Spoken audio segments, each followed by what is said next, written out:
everyone, and welcome to our first ever episode of PAC After Hours. I'm your host, Jett Artiaga, and then here are my three outstanding members, new members actually, to join me on this wild ride. Let's go around and get to know each other better. So let's start with you, your name, and your major. All right. Hello, I'm Sawyer, and my major is radio and TV broadcasting. Hello, my name is Larissa, and my major is psychology. Hey everybody, I'm Mariana, and I'm a public relations major. And as some of you don't know me, I am a communications major as well. However, my dream job was always to be a barkeep, which basically what inspired how this podcast is structured and the whole aesthetic behind it all. All right then, so let's start with our first segment I like to call On Tap, which is a typical bar term used to describe any available beverages on draft. However, on this podcast, On Tap is where we get to talk about our available knowledge on a specific topic. So today's topic is about love. So what does love mean to y'all? For me, personally, I would say just in general, if you think about it, love means everything. Like from your parents, your siblings, yourself, it's pretty much everything. You're really nothing without it. I agree with Sawyer, love. Without love, to be honest, you can't get through life. But I also see love as compassion, and you also have to have passion for love too as well. Yeah, I would definitely say kind of like passion, because you can find love in so many spaces, whether it be with other people, in a romantic relationship, platonic, or whether it be with what you do and how you approach other people. So I definitely say just being passionate to the point where you would do it so selflessly and so compassionately good. The thing is with love, it's like we have a love-hate relationship. Thing is I feel like love is a very ironic sense to me because I've fallen in love most of the times and I fall hard and hit my face on the ground. So yeah, that's kind of a little bit about me. So, Better luck next time. of course. I did actually do some interviews with several people around the campus and I asked them what love was. And there was one response that I really liked is that the person said that love is a choice and decision because your actions determine if it lives on or ends. You are in conflict of how you act in your relationships and how much you push past conflicts and challenges. But you decide to work on communication, trust, intimacy, and emotional security. You're choosing love. So that's the one response that I got. And I feel like that pretty much sums up what love is. Yeah, Definitely. Okay, yeah, I think I read a book not too long ago that was talking about how a lot of people think love is passive. But in reality, it's an active choice. It's an active, love is a verb, it's not a noun. And that's where a lot of people get confused because it's not something you are, but something you do. And you're actively choosing to be in love. You're actively choosing to care for another person or another group of people. And that's what makes it work. Because you're actively choosing to love. Yeah. I agree with you. It's like, to put it bluntly, it's like, why put effort into something that you don't love? So it's like, when I say I love you, I'm meaning it. How do you guys feel about falling in love? It's scary. Yeah. It's the Actually, scariest thing ever. now that you bring it up, I do have a follow-up question. Do y'all believe that love is you're born loving or do you learn to love? You learn to Learn love. to love. You're definitely influenced. Yeah, I think nobody is taught how to care for others. I think loving is just the essence of caring so much. But you can't be born with, you can be born with the natural instinct of being a loving person, but love and loving others is something that you learn along the way. That's why when we get into our first relationships, we tumble a lot because it's not something that we were born doing, it's something that you learn and you, through communication and through active doing, you learn to become not only a better person, but a better lover in a sense. Of course. All right, then moving on to our next segment is what I like to call happy hour. I'm sure some of y'all are very familiar with the phrase. This is basically the part of the podcast where we get to discuss what we found out about the topic based on our research. And luckily for y'all, I did do a bunch of research. Thank God. All right, so there is exactly two things that we can discuss. One of them is the 8 types of love, and then we do have the 5 love languages. What do you want to start on first? I want to start off by you telling me that I know what happy hour is. What is that supposed to mean, Jett? So the thing is between Are you trying to say something about me? well, we're on the same banana boat. Let's just say that.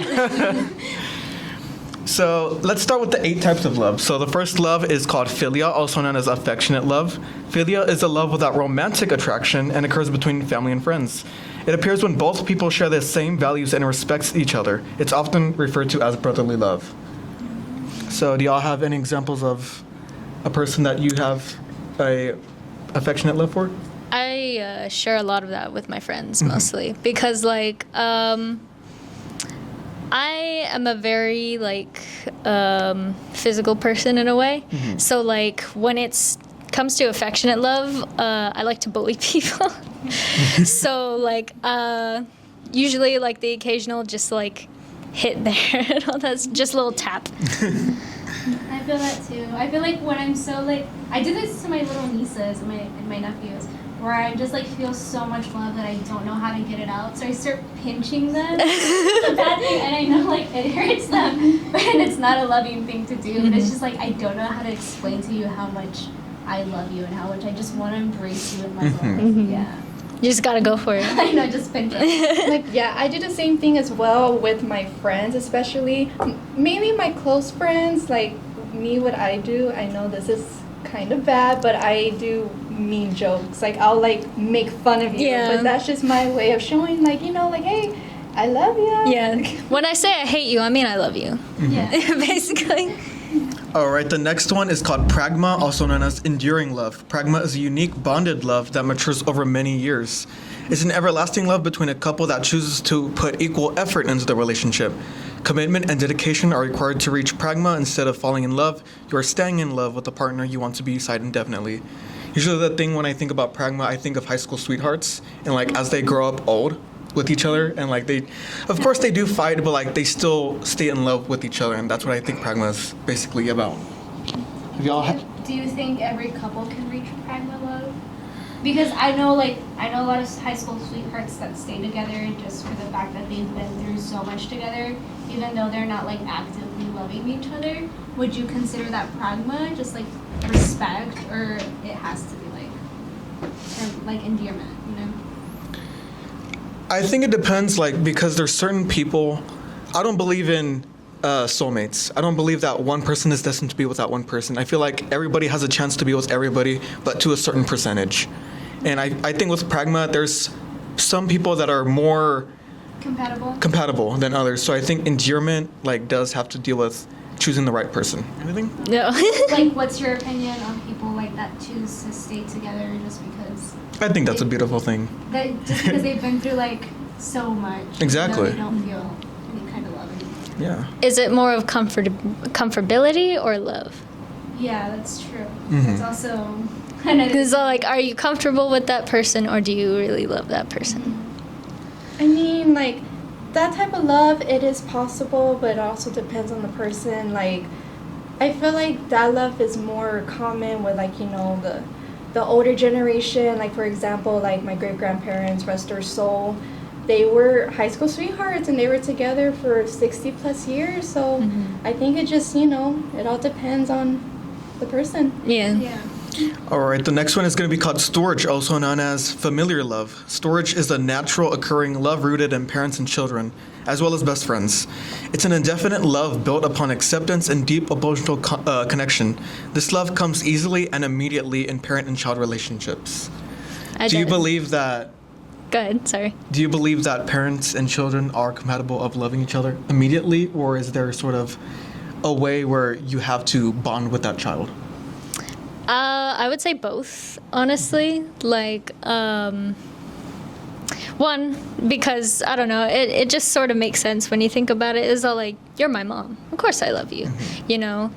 But I would say that if there's really no effort in putting into your relationship with your mom or the other way around, it's kind of vague.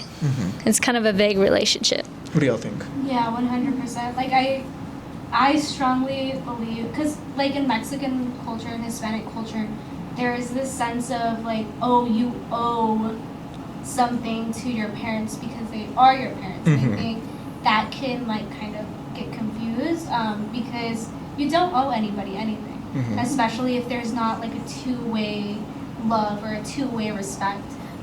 So I definitely think it's more about bonding with your child and bonding with your parents. Like for example, with me, like I love my mom, you know, but it's a love that kind of grew to be. It wasn't always there, you know. I put so much effort with the relationship with my mom that now I adore her. She's my best friend, but it was because I put in that effort for that bond. You know, it didn't just come naturally. Again, like I acted on love rather than it being just something passive. All right. The next one is called Eros, which is known as romantic love. Eros is the primal love that comes as a natural instinct for most people. It's a passionate love displayed through physical affection.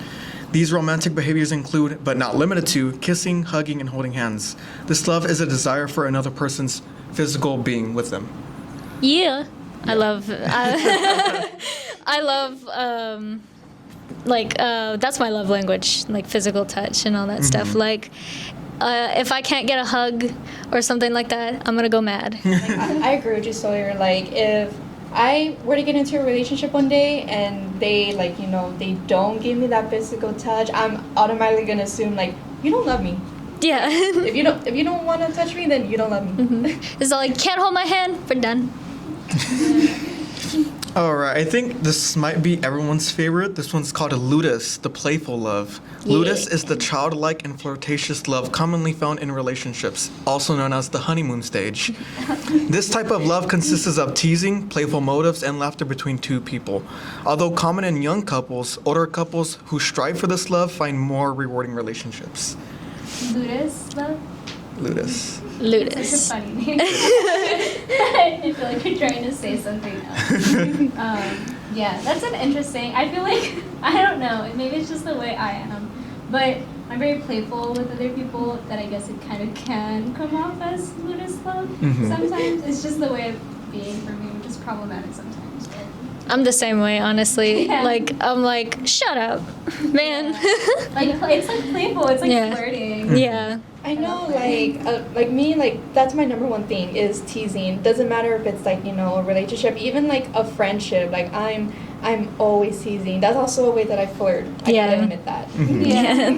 100%. I feel like with ludus, playfulness is like a good thing, especially like when you are like developing a relationship with someone, but it can also be a dangerous thing.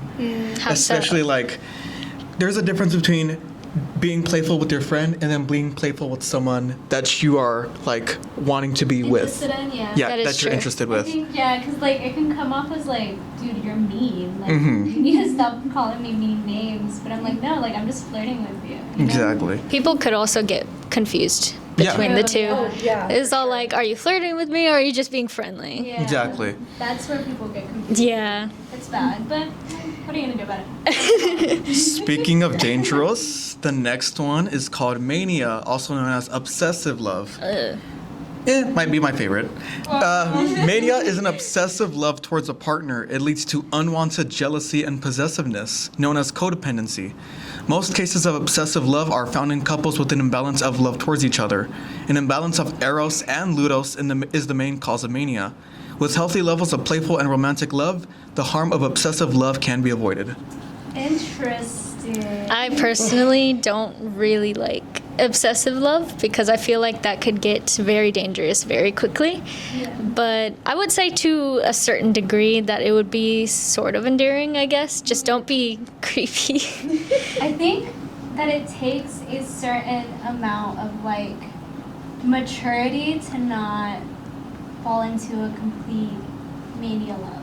Yeah. You know, like emotional maturity.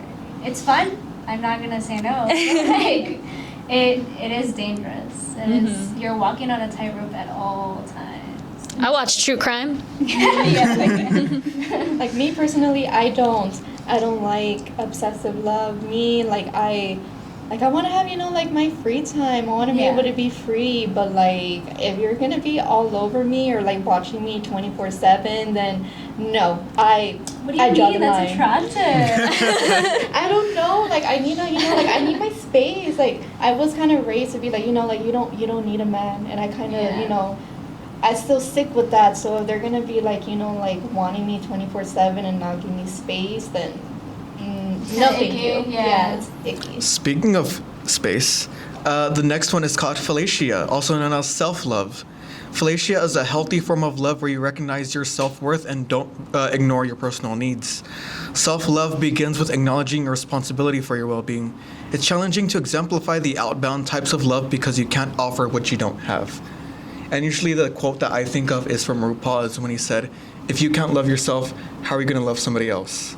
That's really interesting. I was listening to a podcast on NPR, which is super good. And it's kind of funny because it was like how to flirt. It was like a life kit on how to flirt. I was listening to it, and they were talking about how a lot of people are like, you can't love others until you love yourself. And the person who was speaking was like, no, like some people learn to love others, to love themselves by loving others, and you can't limit yourself on that saying, because sometimes it's not true. Sometimes it's just not the way your brain works. So I thought it's so interesting. Like it completely changed my mind on that phrase, because you can love others while not loving yourself. You can be so selfless that you love others and not yourself. It's not necessarily always a good thing, but I thought that was interesting. I was like, Yeah. I've never heard that. Yeah, I personally think that self-love is definitely important. It's something I need to work on, definitely. But I would say without self-love, you can get lost into loving another person to where it's like that is your form of self-love. And if they end up leaving, you're just left Your broken. world kind of crumbles, yeah. I think with like this specific type of love, I feel like most people don't acknowledge it or recognize it as much. And like especially for like the people that are like listening to the podcast, like they need to know that they do feel loved. That's Yeah. one thing that I used to like struggle with, and like I think telling people that they're loved, it makes me feel like it felt like I'm doing something for them that I never got in return. Yeah. And that like brings up the point to our last type of love, which is called agape, or from what my understanding, agape. Agape. Also known as selfless love.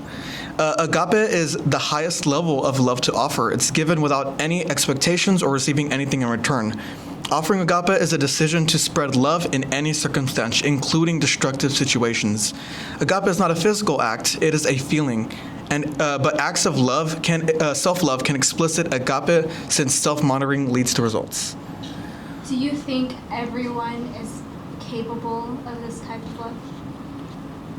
Not really, no. No. It takes a specific. Yeah, it does take a specific person, because like even for me, like if I do give someone love, it's because I didn't deserve it in return. So I feel like a little bit, an inkling like in my brain tells me I should be receiving it back because Yeah. I'm giving it. You can't, like, it's not possible sometimes to turn off that selfish thought.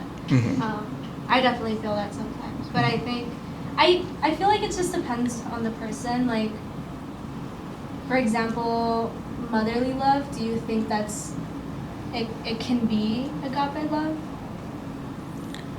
Because like you have, I don't know, like you have a child and you're like, I love you so much, like I would do anything for you, for the most part. Not all mothers are like that. Not all what do they call it? Parents are like that. But do you think that can fall under agape love?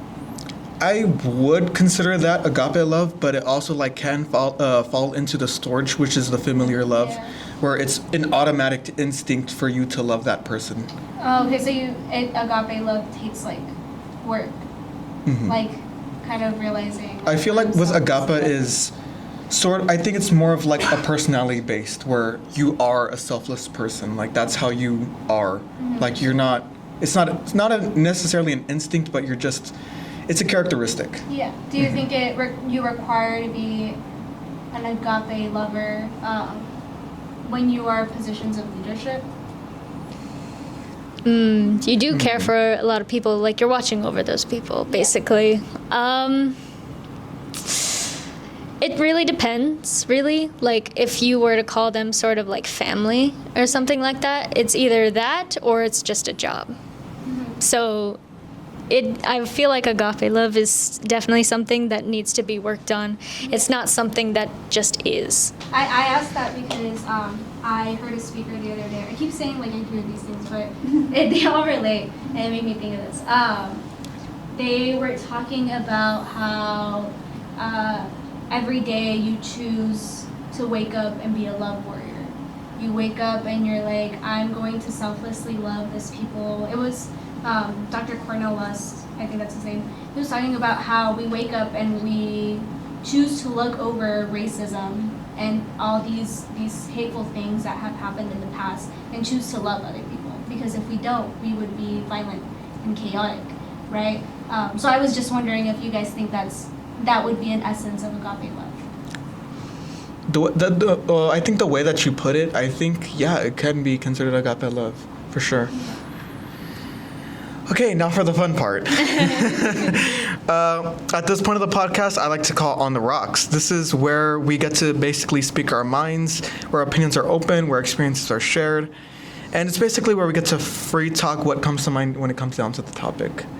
So I know all of y'all took the love languages test. Yeah. More or less, yeah. All right, did you want to discuss those? Who wants to go first? Not me. Okay, I'll go first. I got my primary love language is physical touch. Like I said earlier, I go nuts without it, and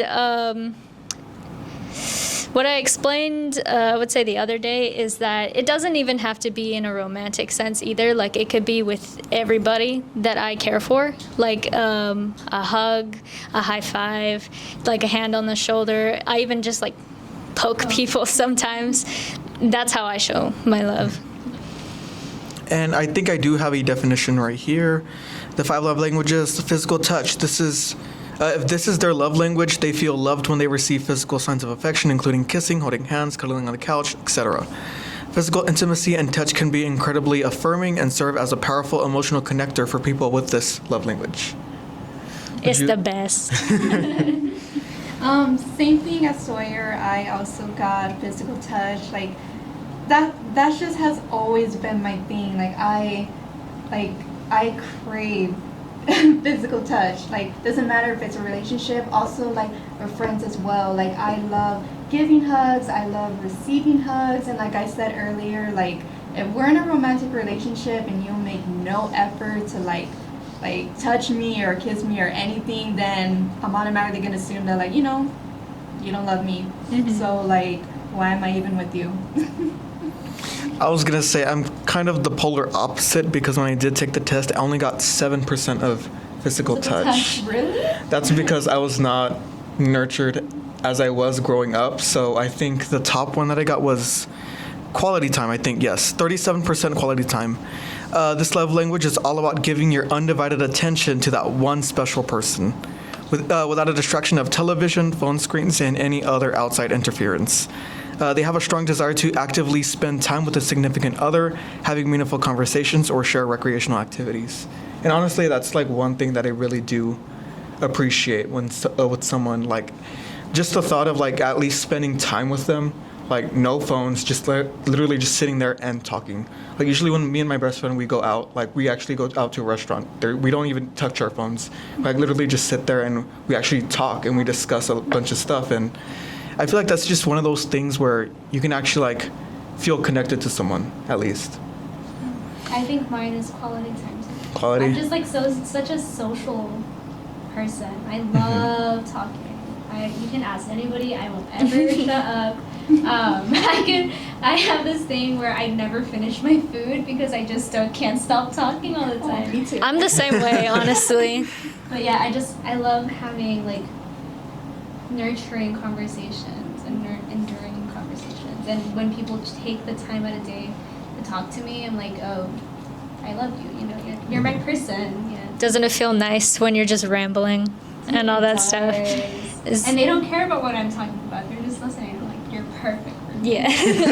Honestly, like I want you. I feel like quality time is like super important in like any relationship because like if you're just on your phone the whole time, like you're not getting to know that person. Mm-hmm. Like how are you supposed to know what that person likes or what do they do for a living when you're just on your phone the whole time? Like, Mm-hmm. you know, put the phone down. It's not going to kill you and get to know that person, you know?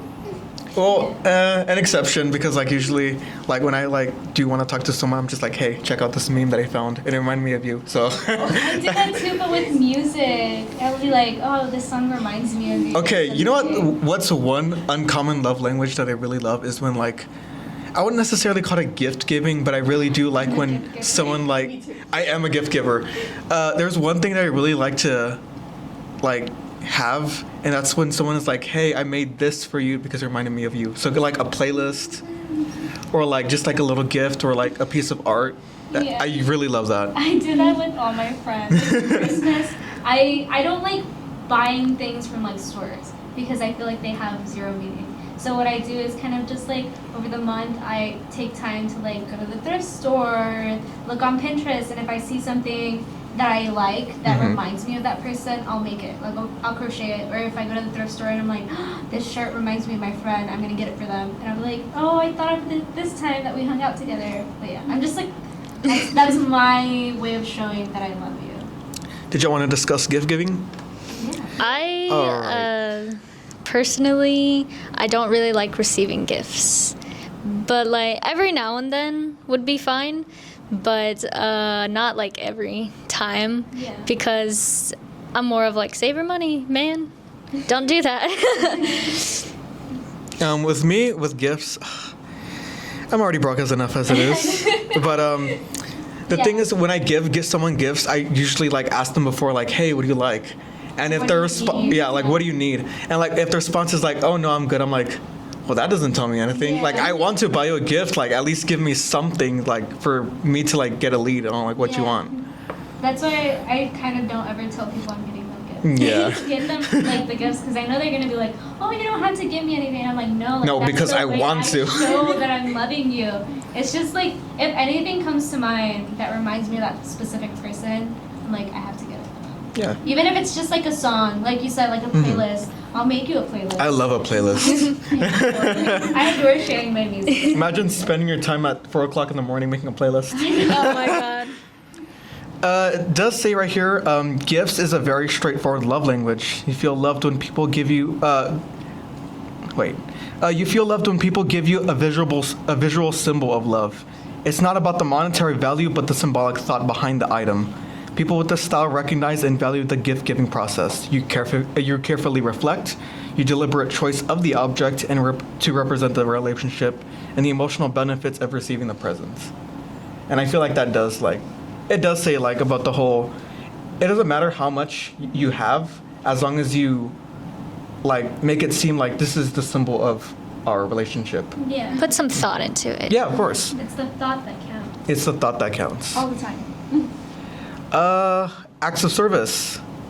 This love is for people who believe that actions speak louder than words. Unlike these who prefer to hear how much they're cared for, people on this list are shown, rather like to be shown how they're appreciated. Are y'all people of Yeah. acts of service? I am. I will, if, like, I love my nephews so much, and if they tell me, like, oh, I have a game at 5, I will literally drop everything that I'm doing at that moment and show up to their game, because that's how much you mean to me. Like, you are my priority, you are beyond everything that I'm doing right now. Yeah, I was gonna ask that question. Are you the person that prefers to help other people, or are you the person that likes to be helped? I help other people. I hate being helped. Yeah. I cannot ask, even if it was for, like, the death of me, I could not. Especially when someone like offers you for help, you're like, no, please no. Don't do that to me. And they're like, yeah, then you feel bad, and then you're like, well, I'm gonna have to repay them some way. Yeah. It's like you owe them something. Do y'all believe that acts of services and quality time kind of sort of go hand in hand? Yeah. I would say so. Yeah. Because the thing with the quality time, like you're actively wanting to spend time with that person, but with the acts of service, it's more of like, hey, I need help. Yeah. So that kind of thing. But you're still spending time. Yeah, of course. And the last one, words of affirmation. I think this was my second most. I think 27%. This is the love language that values verbal acknowledgement of their affection, including frequent compliments, words of appreciation, verbal and often frequent digital communication like texting and social media engagements. I agree. I love being called pretty. I love being called pretty. I think words of affirmation is definitely my second one too. Mm-hmm. Just because, like, I love talking, Mm-hmm. but if you're just listening and not responding to me, I'm like, oh, you hate me. You hate me because you're not saying anything. I think it's the reassurance is what Yeah. I prefer. I struggle with words of affirmation, giving it and receiving it, Yeah. because like I'm usually that type of person that doesn't like to be perceived as like soft, I guess you can say. So whenever I try to give compliments, I end up stuttering and just like, you're nice.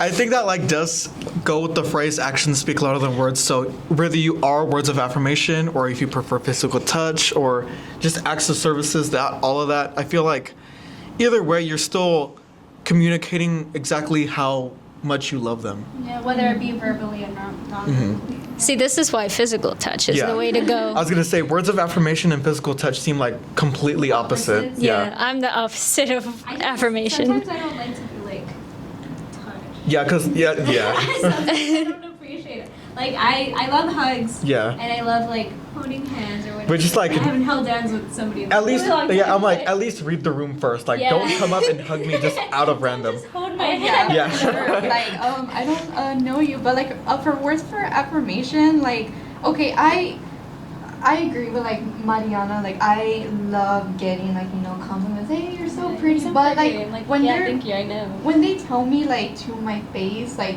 I literally just have like a blank face, and I'm like, oh, Yeah, like you don't know how to nice. react. Yeah. Like you feel good, but like in a weird kind of good. I text How do I her, respond? like, Yeah, like, how do I do respond? too. Like I text and I'm like, hey, you're really cute, instead of me verbally saying it, and I feel like that's bad, but like I'm scared because what if I get like the wrong reaction and I have to You're scared of rejection. see it? Yeah. I'm trying. Everybody is scared of rejection. It's what stops us from doing a lot of things. Of course. Have you ever been rejected? Oh yeah. Plenty of times. Yes. I'm trying to think. I think I have been. Well, we've all In a romantic sense or just overall? both. Yeah. I'm always, Definitely. I'm the type of person that always makes the first move, and sometimes it doesn't land with everybody. So I'm like used to it. I'm like, okay, whatever. Like next person. I literally said I like you one time to someone, and they literally just said okay. Oh no. Never tell anybody. Yeah, but then again, like I think to myself, I'm like, what if I was in their shoes? Like, what if this random person like came up to me and said, "Hey," yeah, like, just the word "hey" is just like, oh. Oh no. Yeah. Anything else? Do y'all have any stories about any certain type of love? A good relationship, a bad relationship, anything?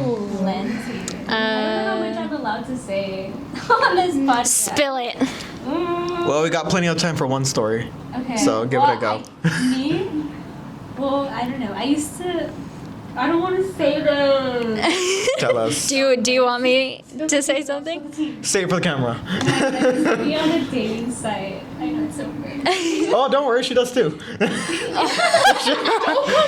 Dang, just exposed. No, it was an interesting time. That's for sure. I think they're kind of toxic at times for because sure, for you're like sure. exposed to so many people all the time. You're like, I don't know what to do. Like, what do I And do? yeah, like the thing is, like especially with online dating, whether it's like eHarmony, Tinder, Bumble, like the thing is for them, I feel like it's more of a short term. Like they want to feel love for a short amount of time, and once they're like satisfied, they just like, Yeah, they're looking for like kind of what is it called? What's that word? Kind of like affirmation or like reassurance. just a physical being there. Yeah, they're looking for something quick, and I don't think that's what relationships are about. And it's really hard, especially on these dating sites, to kind of like connect with. I other think people. what their thing is, they want to at least put "taken" on their bio. That's I'm pretty sure that's what the whole. Similar forms, yeah. But yeah, I've had some wild. Well, I do have a spicy question. What are the top 3 things that you want on your bio on a dating website? Or what's the first 3 things you look for in a bio? Oh, above 6 feet. I'm just kidding. I'm just playing. No, I think, like, what do I look for in a person? Yes, top 3. Okay, so like If I were to, like, go on Hinge right now. speed date. Okay. Oh no. Okay, somebody else go first. If I had to say three things, right? Yes, 3. So the first thing that you see on their bio, what are the 3 things that you want to see? On their bio. Yes. Don't be mean, definitely. Don't be mean, don't be toxic, don't be any of that. Are you a nerd? Because I'm a nerd. And also, are you a woman? Because I like women. That is a big thing. For me, the first thing that I want to see on a bio is age and zodiac sign. That's our 2 things, and then a profile picture for sure. Okay, I see. I think. If it's a Myers-Briggs, even better. What do you think? Go, Larissa, or do you want me to go? Yeah, but just don't judge me, guys. But Safe space. We're okay here. Most of us. Yeah. Same thing with Jett. I would want to know your age. I need to know your height. That's probably like my number one important thing is your height because I'm pretty tall myself. So if you're under the height that I am, I'm sorry. How tall are you? I'm 5'6". Anyone out there? Are you single? Yes, I am. Ready to mingle? Raise your hand if you're single. Damn. I thought I was gonna go the other way around. I thought I was gonna be the only one. All right, how much time do we got left? We have I exact. haven't said my top 3. Tell us about yourself. Wait, what do you mean tell us? About your bio. Okay, I think the first one would be like what your goals are. Mhm. Definitely. Can you hold a conversation? Yes or no? Damn, I want to say height, but I also don't want to sound mean. Just go. How short is too short? How tall is too tall? There's never too tall. Too tall does not exist. I think too short. This sounds so mean. I'm just kidding. I'm not gonna say anything. Say Never it. mind. Say it. Too short is like, I don't know, like 5'6". That sounds. Well, yeah, that is short. Reasonable? That is short. It's because, like, okay, so, like, in the future, think about it. If we were to have kids, I'm short as is. I don't want to put that burden on my children. In my opinion, anything 5'8" and below is short. It's short. Yeah. Damn. Yeah. Calm down. I'm short. How tall are you? I'm 5'8". Well, You're 5'8". You're 5'8", so There's you're taller no than me. way. you're Yeah. on thin ice then. Oh. All right, so we're coming to a close. The drinks are emptying, clearly. And now we are at our last call. This segment is where we get to choose a certain member, or just all of us collectively, where we wrap up everything and discuss what we learned about the topic that we said. Anything y'all got from the topic? I need a... I feel like I learned more about y'all, for sure. Yeah.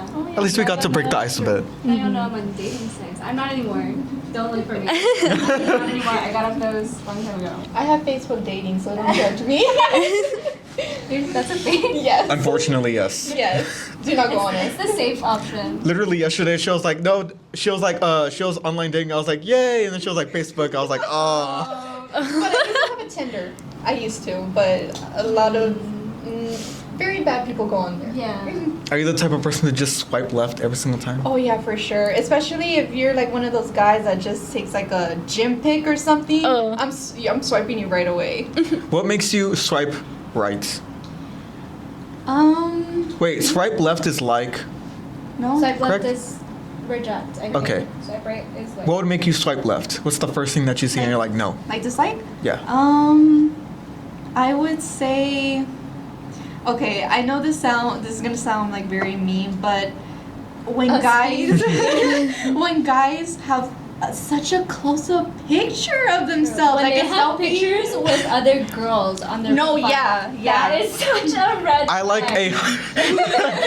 You know what? I love when like it's someone like taking a selfie and it's like highly filtered, where it's just like a blur, like a white blotch on their face. No, for sure. Dang, swipe right for me. Are you wearing glasses? Yes or no? I like glasses. What would make you swipe up, which is a super like? Oh. Like on the spot, you only got 3 seconds. I've only ever been super liked by my ex. Oh no. And it was not fun. Did y'all end on good terms? No. Okay. 100% no. What was the sign? His sign? Taurus. Oh, He's crazy. Is he stubborn? I hope he's listening. Hello. All right. Are we calling it a night? Yeah, we're calling it a All right, we're gonna call it a night. So, any farewells? Any shout outs to anybody out there? Any shout outs? to my cringe matches. Guys, please come back. Leave it. Keep it there. Keep it there. Shout out to the Taurus. Shout out to Gal Gadot. That is a hot woman. Everybody say your woman crush Wednesday right now. Who would be your woman crush on Wednesday? Lady Gaga. Okay. Amy Winehouse. Okay. I just said her, Gal Gadot. Mine would be Aubrey Plaza. Nice. Yeah. All right. I do have one shout out. Shout out to the tech team behind the cameras. Thank you all so much. We couldn't have done this without y'all. And thank you for the viewers, the listeners, for just creating this. I really love y'all. I'm sorry for We really being love y'all. awkward. You hurt y'all. I'm sorry for spilling so much. I tend to overshare all the time. No, that's the point of that's the point of this podcast, is to be personal. Well, now you know. All right, now you know. All right, just to let y'all know, please like and subscribe Pat Student Media on YouTube and follow us on Instagram and Spotify. We'll see you next time. Bye. Bye.